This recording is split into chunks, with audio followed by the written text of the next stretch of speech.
night is long. Sing for me, I'll sing along. Sing for me, oh sing for me. Sway with me, we'll make them scream. Dance with me, we'll make them bleed. Sing for me, I'll sing along. Sing for me, oh sing for me. Listen, do you hear it? Listen, do you feel it? Listen, I'm calling you. Listen, you do know me. Listen, swing and roll me. Listen, I'm calling you.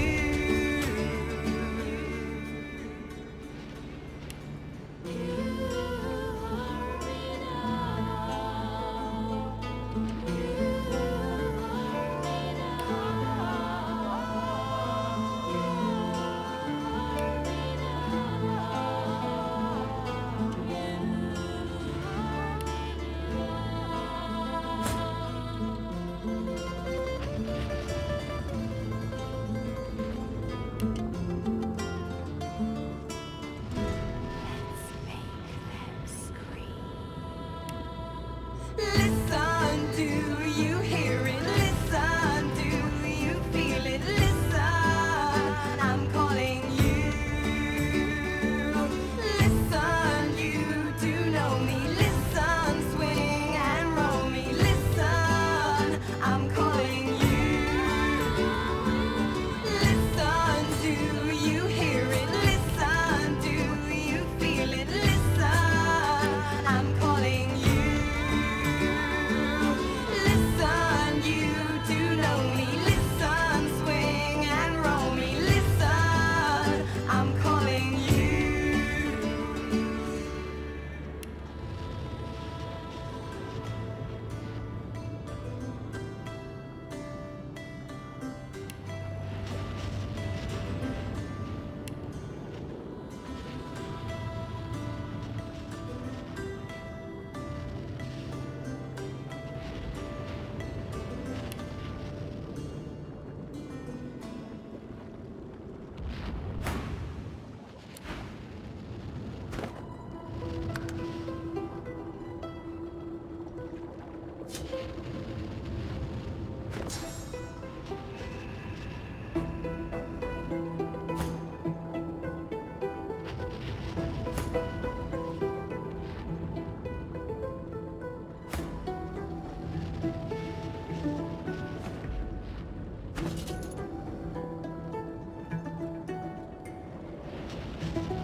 The truth hangs heavy upon the air itself, unspoken.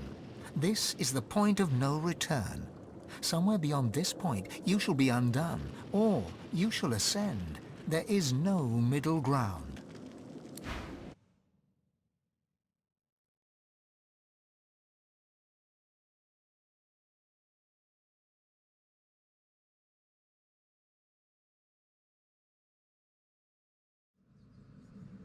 Come, come, Quercus. Time is short.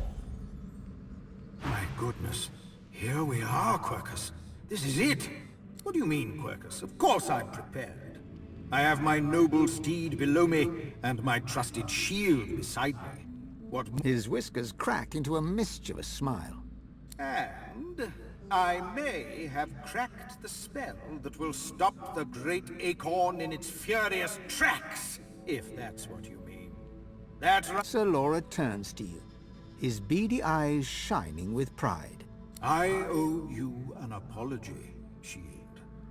At the start of our journey, I wouldn't have believed a human would lead me to the discovery that would save us. But I see now that my prejudice was foolish. Without you, Quercus and I might still be stuck on that abominable prison island. Now here I am. Here we are, on the brink of saving the world. Indeed, Quercus and I will find an advantageous location and do just that. Meanwhile, you must prevent the servants of the Acorn from interrupting us. Solora takes a slow, deep breath and lets it out in a rush.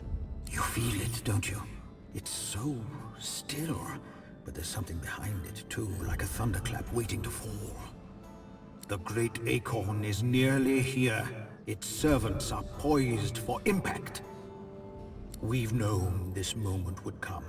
Now it is time to put my research to the test. I am ready. Quercus is ready.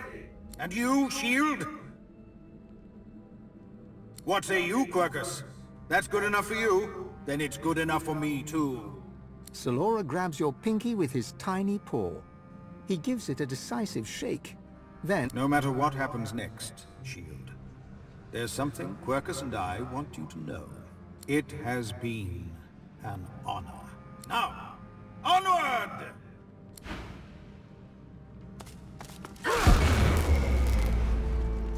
You come here often. I don't know what you did, but you just released a source flood. I thought I'd come and see what all the fuss was about. Should have known you were getting yourself into trouble. Looks like the big moment has finally arrived. I will do everything I can to support you, Godwoken. You'd think, right? But no. This is your moment. Still, do not underestimate my presence. This is a place of incredible power where a single prayer holds the weight of thousands. So, consider it a taste of your divine future.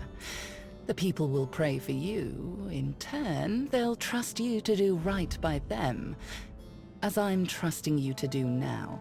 Of course, it's up to you whether or not to listen. I know how I'd respond, but you do you. Melody wearily chuckles to herself, then bows her head in a show of... Looks like my investment's paid off after all. You've shown me kindness in the face of my sins. My worship is the least I can offer. I've always preferred to be the one reaping the attention. But you've turned the tables. I suppose it's only right, seeing as how a new divinity may stand. Now go. Rivellon needs a new divine.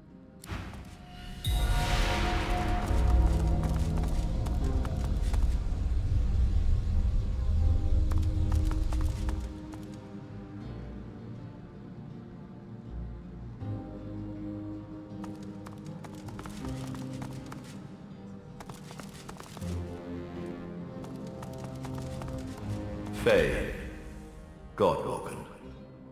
Dallas told me about you. You must be as hard as diamonds, and twice as bright, to have come so far. Your divine welcomes you. The divine you thought dead lords over the chamber from a granite throne. He moves to speak, but it's Riedeman's voice that next pierces the air. What a twist. Lucian frowns at Riedemann, then turns to the silent monk standing near and smiles widely. Reality sets in. The monk is Gareth. No longer seeker, but slave. Oh, Gareth. He was always so devoted, and so stubborn. In this form, his faith won't falter. The ideal servant. I underestimated you, Godwoken. You have proven to be a formidable foe. You have my respect. Respect? Indeed. Lucian's gaze rests upon you and goes through you. He takes... Lucian, we should tell him the truth. Yes, I agree. It is time we dropped our masks. Dallas nods, then reaches for the sides of her head. Where there was one face, suddenly there are four. She takes off the mask of the shapeshifter. A skull is revealed, bejeweled and ancient as the void. I am eternal. Aren't they just full of surprises?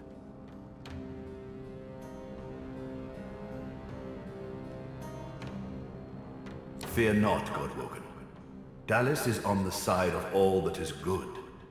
She is helping me rid Rivellon of the influence of the Source. Listen to her. I shall tell you the tale as I told it to Lucian. Long ago, the scholar Fane discovered that the veil between the world and the void was made of Source. Our 7 lords desired this power. Of course. Silence, slave. Our king forbade the 7 to reach for this power, but they didn't listen. Instead, they rebelled and sent the king and his people into the void. With the Source they stole from the Veil. The 7 created the races so they would have worshippers. Really? I'm shocked. Shut your mouth, Godwoken. I tell you the truth. He hesitates, then he swallows his pride. Here is the truth. I have killed thousands, perhaps millions, for the greater good. But I made a mistake. It was my use of Death Fog that opened the door to the God King.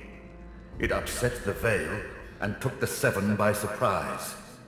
My one mistake meant all those sacrifices were for naught. Those sacrifices must have meaning. I seek vengeance against the king and against the 7. There is more, but she hesitates to share it. Then she decides that she must.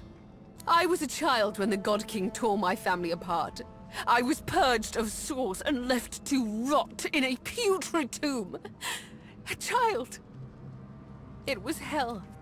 A hell I suffered for the sins of my father. He was the one that betrayed the God King. He was the one that told the 7 the secrets of the Veil. The cruel joke of it all is that the same tomb that housed my tortured body is what sheltered me from the void. Few Eternals escaped that fate. Myself. I'm Fane. Yes, Fane. You are my father. Dallis gives you a steady look, cool and collected. This is your daughter. You are her father. Everything I did to fix your mistake. Our people, every purged sorcerer, every dead magister, all those weeping families. They're on your head, father. But now I have revenge. Revenge on the 7 and the God King. Revenge for what they took from me. My life. My people. My mother! The hammer's voice falters and her coolness vanishes. Every crack and rasp betrays her grief. But her next words burn not with sadness, but anger. Did you even look for me? Did you even look for her? Dallis, control yourself. Our purpose transcends your personal wounds. Yes. You are right. Dallas's reasons weren't mine to question. All that ever mattered to me was peace. Peace for Rivellon. Peace for me, whatever the means. And now, we are on the precipice. No matter. The plan is almost complete. We have made so many sacrifices, Godwoken. All of us. Of ourselves and those we love. One last sacrifice is required. For the future of Rivellon, you must surrender your source. Decide. Be the true hero and give up your source, or be forced to submit. Like a coward. There is no other way. The source of the world is required to close the veil. All of the source. We only lack yours. As I say, one last sacrifice is required. Yours.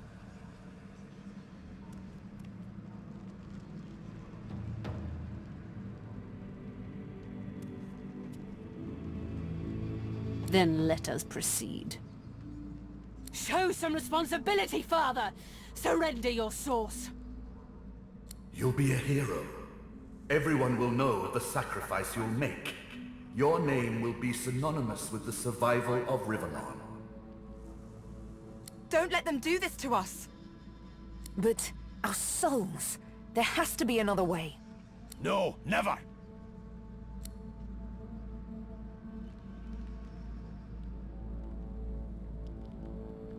I understand.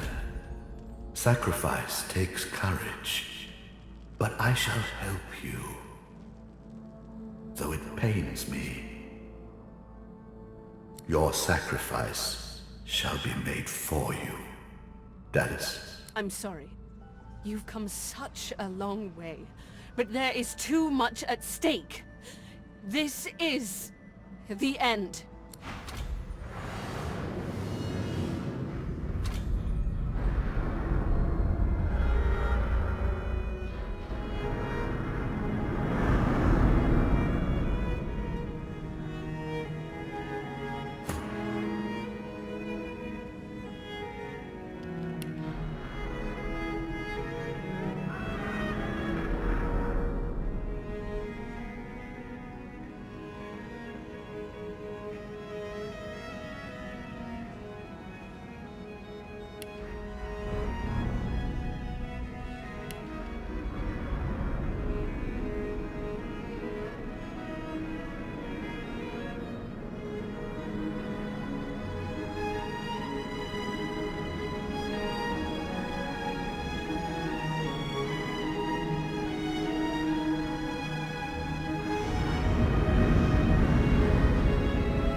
Are you feeling poorly, Dallas?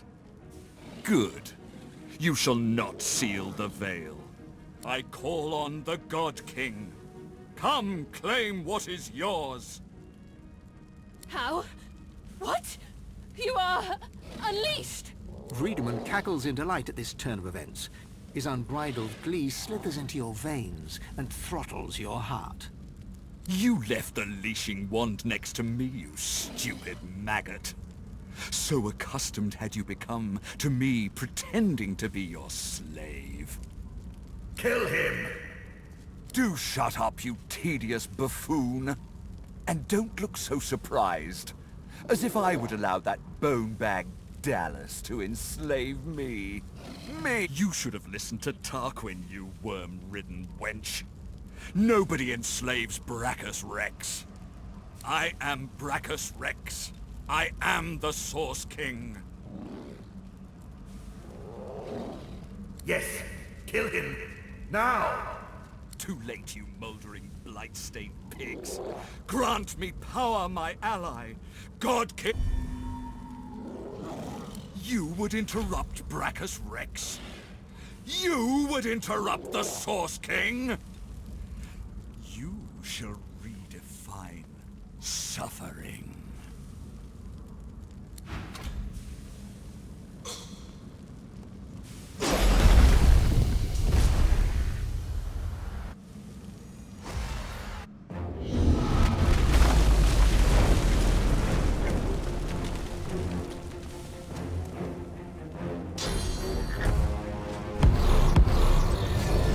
The God King hears my call.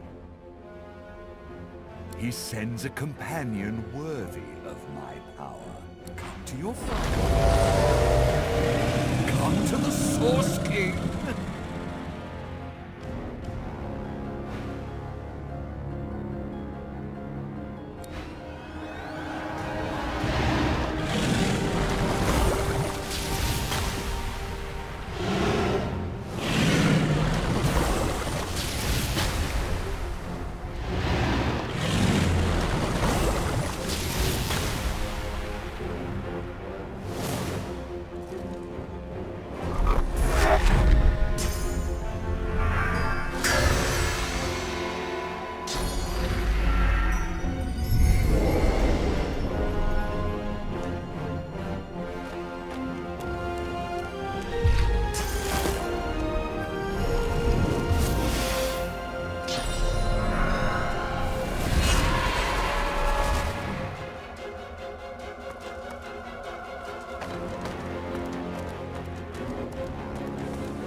his own pain leaves him to gravity's mercy. My time is done. But your source burns so bright I'm all but blinded by it. Be wise and true, Godwoken. Dallis groans in pain. I have failed. The future of all that is rests on your shoulders. This is it. I can hardly believe it. She casts her gaze around the crypt in awe. After everything we've been through, after everything we've seen, here we are. Here I am. And now that I see godhood before me, I know what I have to do. Chief, you need to ascend. There's no one I would trust with this responsibility but you. I know you'll do what needs to be done, what ought to be done. And I know you'll do it with style.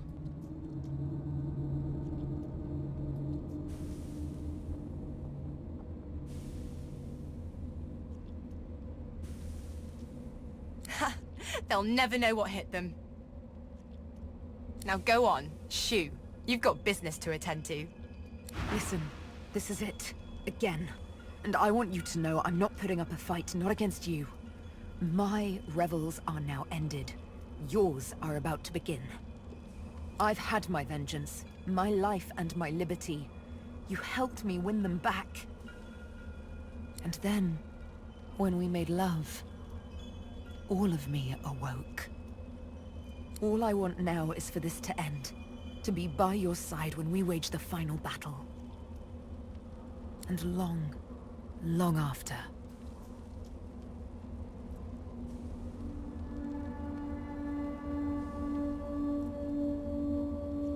I know there will. Now kiss me. You kiss each other passionately, ready to face the darkest dark. I was wrong. About power, I mean. I was always kidding myself that I could only help my people if I were free. Lead them by example, you know. The thing is, I can never be free. I've taken their queen from them. So I must choose the Dwarven people's liberty in exchange for my own. I know you'll have my back when I return to them, just like I've got yours.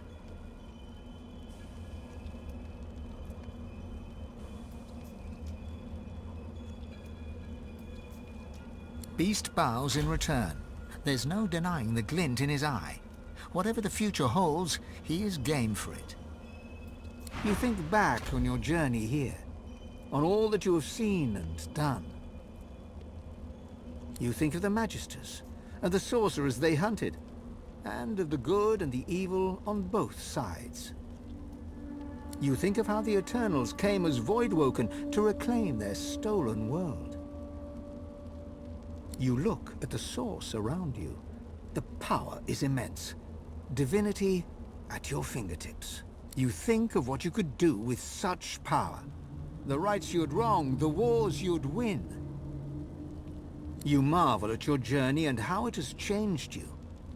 You think of those you left behind, and of those you met along the way, who stood by you or against you. It's time to choose your fate, and the fate of all you hold dear. What shall it be? Shall you be divine?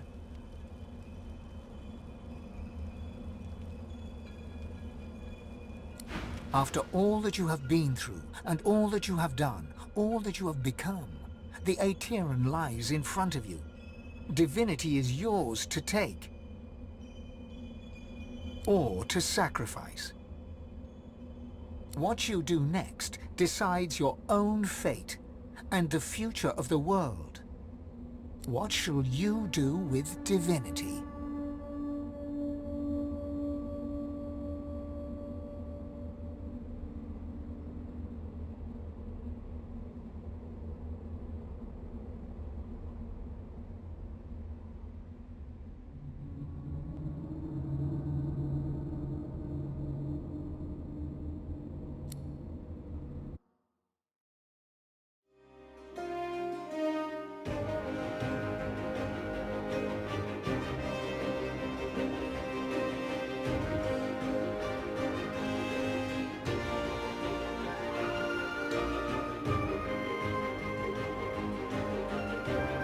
so it ended. A tale that began with my own ill-fated attempt to rid the world of the Godwoken.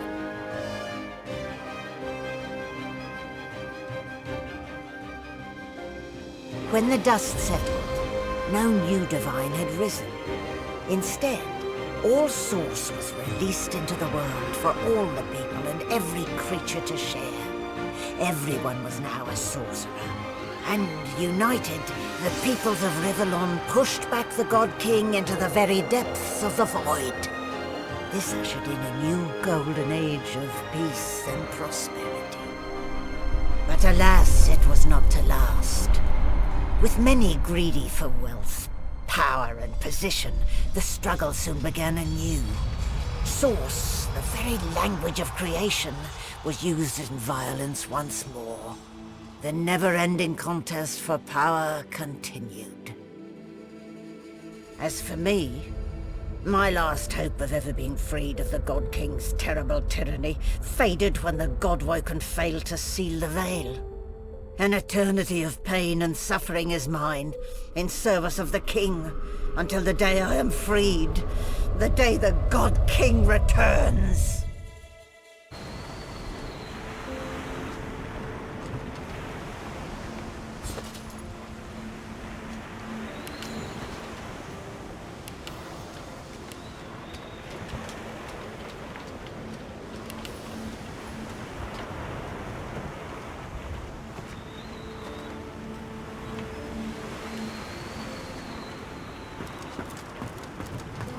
Well, look what the cat dragged in.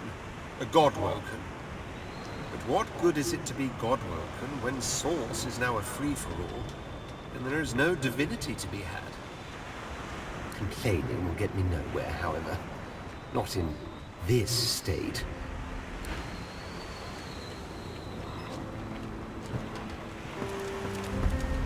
Malady stands tall and proud, sunlight sparkling off her mask.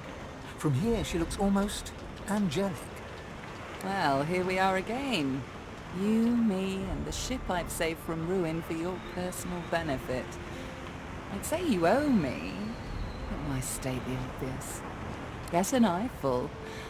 I expect it's the last we'll see of each other for some time.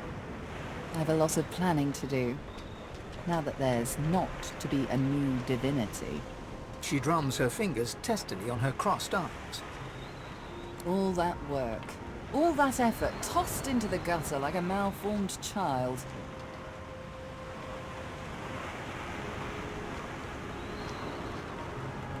The same way I do everything, of course. Demonic guile. Has it taken you this long to figure that out? Never mind. I'll find another way. I always do. She fingers the mask, covering her face. For a moment, it seems as though she's about to remove it. We've come a long way together. I did my best by you all the way. Sacrificed much. And I'd have given even more to see you fulfill your destiny. She looks you up and down. I guess this will have to do. Take a moment, why don't you? Relax. Enjoy. I certainly plan to do the same.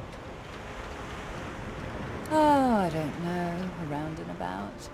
Treat myself to some mead, a Loverall 300. I'd say we've earned it.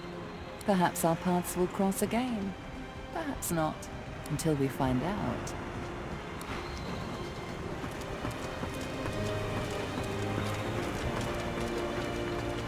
The flaming hatchling bounces and cheeps out of sheer excitement. Daddy! Daddy! Looky at me! It takes you a moment to realize the egg you've been carrying has hatched at long last. The chick trills contentedly and flaps its tiny feathers in recognition of its proud parent. It seems you've got a new mouth to feed. Daddy!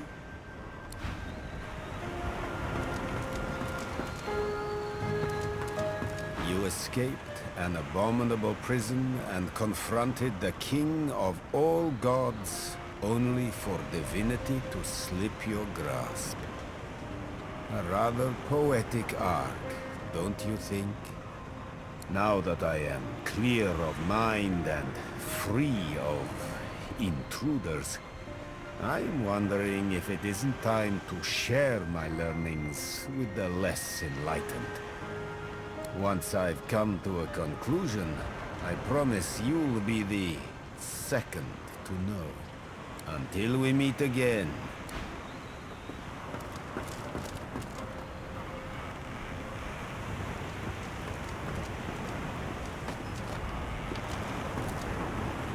Got to admit, I'm all about returning the power to the people, but I never could have seen this one coming. He eyes you slyly, but consents to one final tale. The beast of the sea rose triumphant, guiding his fellow Godwoken from an island prison to a final hurrah. He boarded the Lady Vengeance, now inexplicably whole due to magic a beast could never understand, and returned to his homeland. Then began the process of rebuilding, restoring trust, handing out hope, serving his people. Huh. Guess that one doesn't really end with a bang. But that's alright. You know, it's a... Hey up there!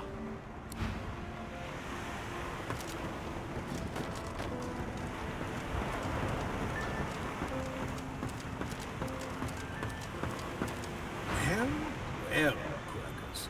Look who finally graced us with their presence. I suppose some thanks are in order. What? No, you should be thanking me. I just saved the world from the Great Acorn. You're welcome, by the way. Honestly, Quirkers, some creatures have no sense of perspective.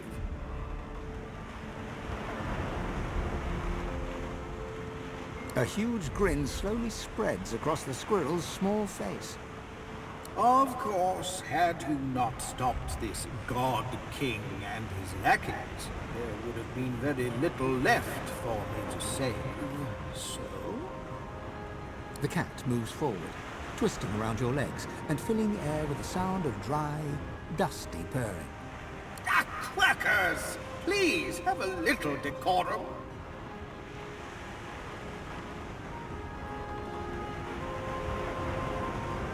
Quirkus arches his back, almost dislodging Selora, who just smiles. This battle is won, my friend, but we still have a war to fight. We've undone the Great Acorn, but the Knights of Dre are still out there. They summoned the Great Acorn once. They will be able to summon it again. We have to destroy their order, once and for all. That is the future Quirkus and I have ahead of us.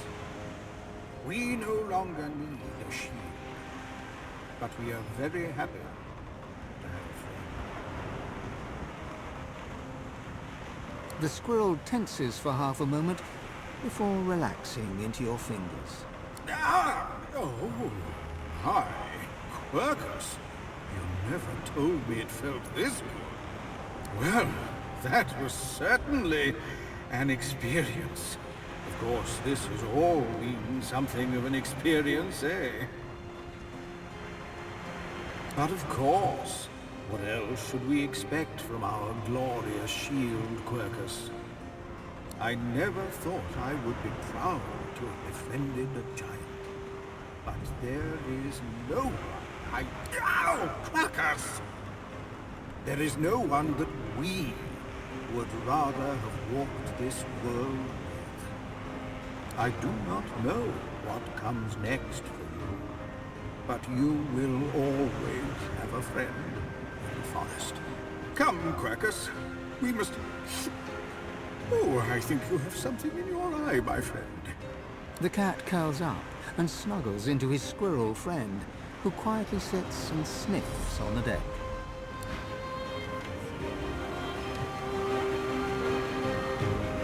Source of all, eh? Bold move, I'll grant you that. I didn't think anyone considered the little people anymore. I don't know yet.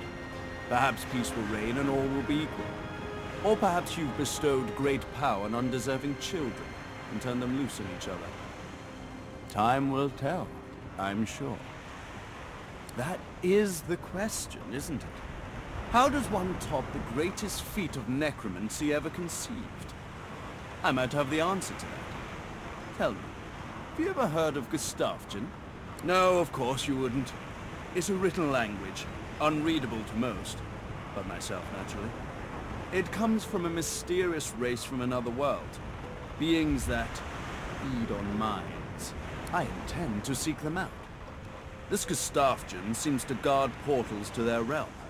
And once I've uncovered one, well, why settle for being the greatest mind in just one world when there's another for the taking?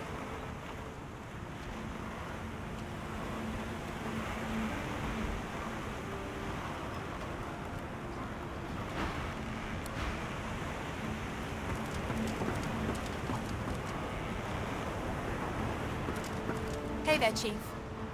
So, a world full of sorcerers. What do you make of it?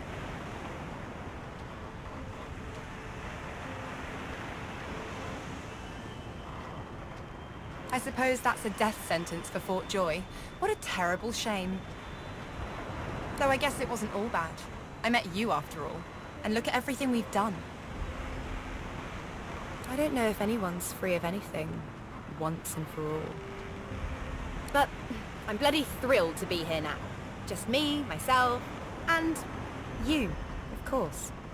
Get loot, play loot, get glad. So, Chief, I guess this is it, right?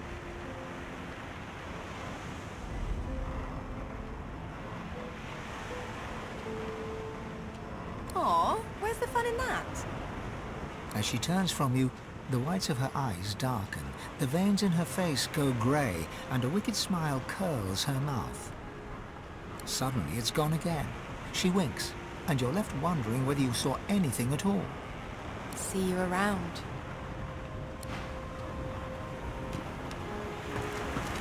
So, here we are. Sorcerers like everyone else in the realm. A bit boring to be so unexceptional all of a sudden, isn't it? Then again, I suppose they can't fit all of us in Fort Joy.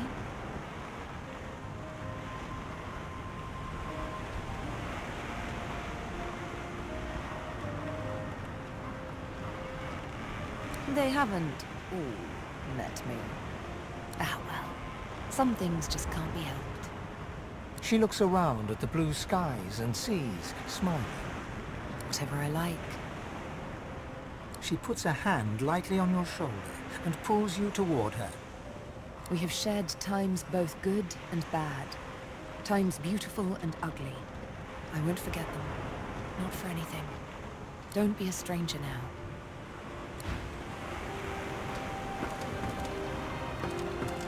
I feel weird. Like I've got ants crawling in my belly. There is a matter I must attend to, however. My payment for all the stuff I've done for you. That'll be... He taps his fingers and mouths silently while he counts, until he arrives at an acceptable figure. 1,300,000 dozen and 50 teen gold pieces. Now pay up. It is so. But if you can't pay me in money, then I'll just have to insist you keep me on until you can. So, what position can you offer?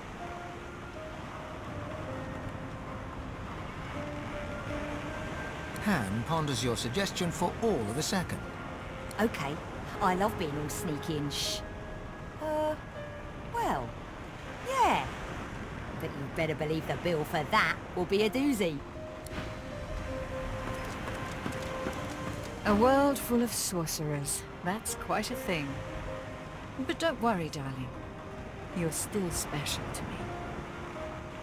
Reform my ways? How adorable.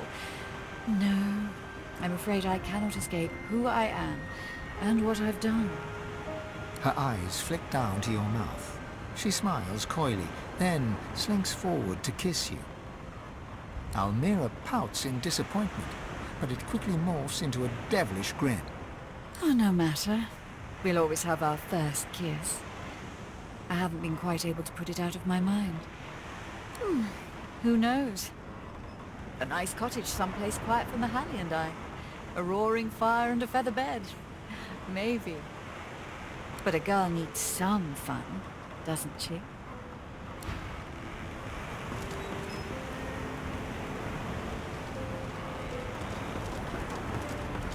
There's nothing interesting down there. The future lies above.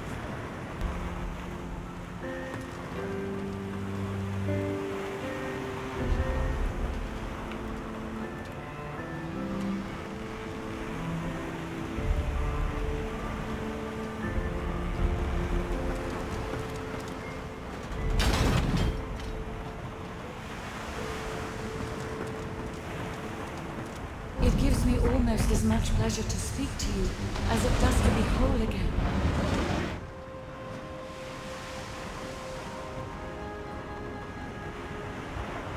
She is full of surprises.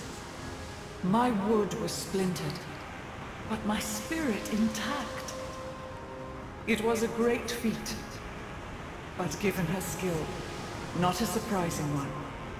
I feel better than you.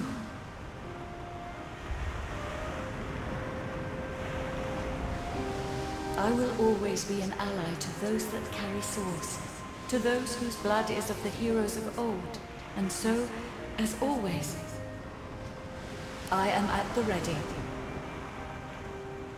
You look out to the endless beyond.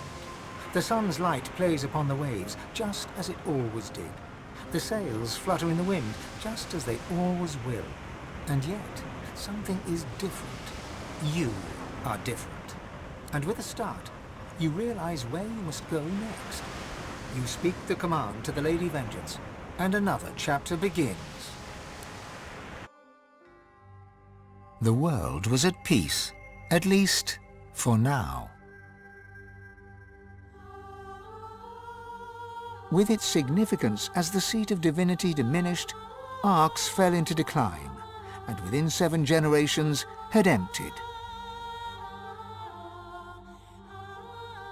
Few were as prepared for the new world as the lizardkin of the ancient empire. With power spread equally throughout the world, the advantage lay with those who knew how to steal it, and at this the lizards excelled.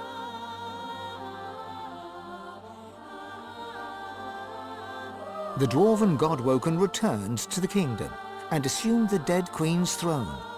The new king ruled with grace and integrity. With their power returned, the elves reclaimed their lands from the Death Fog and began to rebuild. Soon they would split as 2 factions sought power, one to bring back the trees, the other to bring back the scions.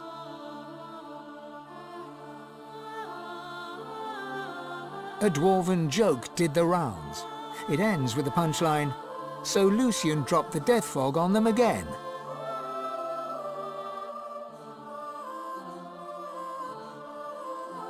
Only the elven Godwoken could bring the elves together once more. And in a dark forest on the far side of a desert, well beyond the high seas, the Black Ring came together once more.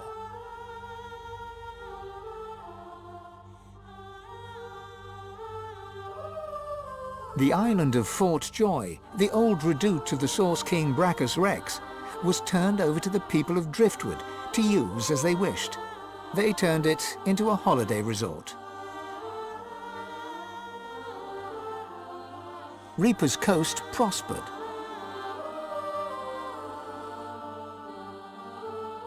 The fisheries returned, and the fertile farmlands produced the greatest harvests the surviving farmers had ever seen.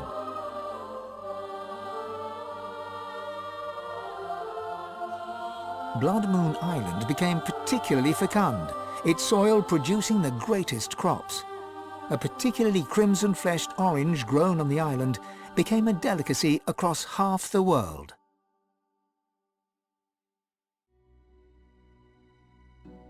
The black pits took fire. The oil there burns still.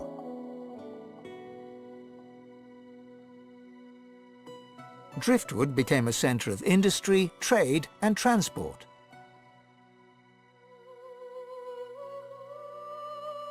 Lohar the dwarf became mayor. his time in office was cut short by an unfortunate wound that spontaneously appeared on his neck.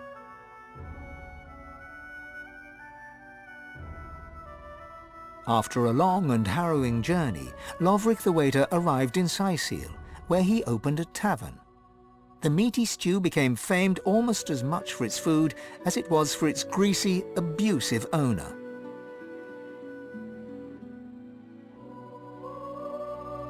Lagan left his over-demanding wife and began a relationship with a local bard.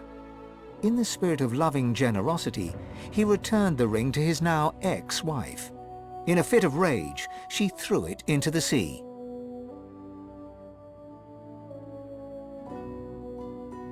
You would never forget Dorothea's kiss. Dorothea herself left driftwood for the ancient empire, ever in search of the perfect kiss. She never found it, although once or twice she came close.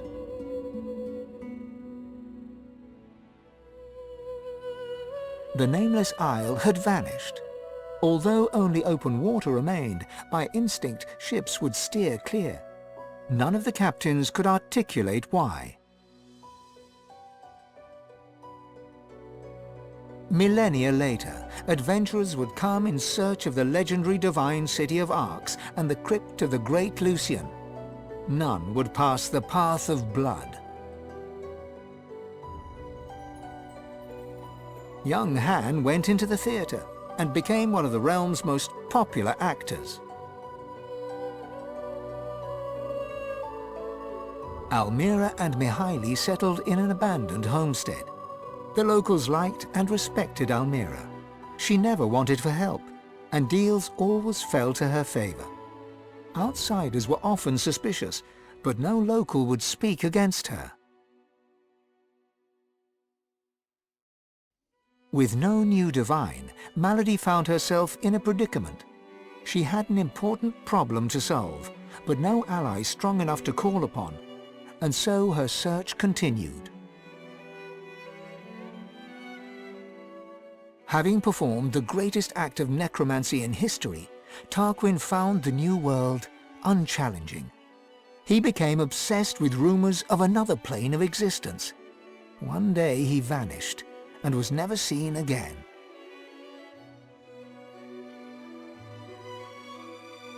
With the source released to the world, Ahu the wizard spent more and more time as a cat. One day he decided he would not change back.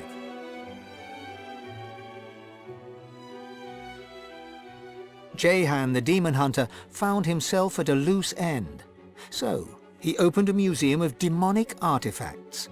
After it burned down, with Jehan inside, witnesses claimed that the flames were the color of blood. As the forests grew anew and the elves were equals at last, Sahala shared elven knowledge of Source with the world. But some elves disagreed and plotted against her.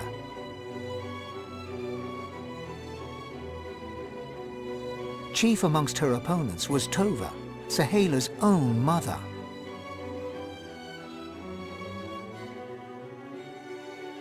The Beast of the Sea returned to the Dwarven Kingdom, this time as a lawmaker. After a very public blunder, Marcus eschewed political power and returned to the sea. The Beast and the Lady Vengeance sail on.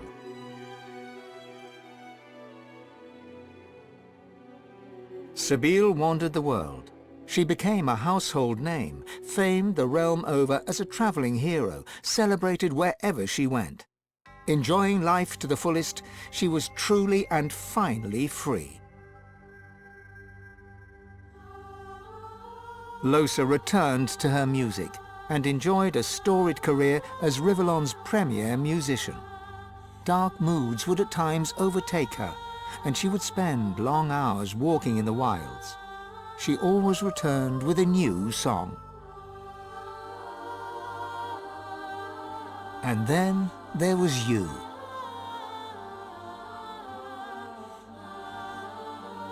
You returned to the world a sorcerer among many. Your future was yours to decide. Did you accept your new status with humility? Only you know the truth, you and one other. But of him you are free. The God King no longer calls your name. He no longer whispers your shame.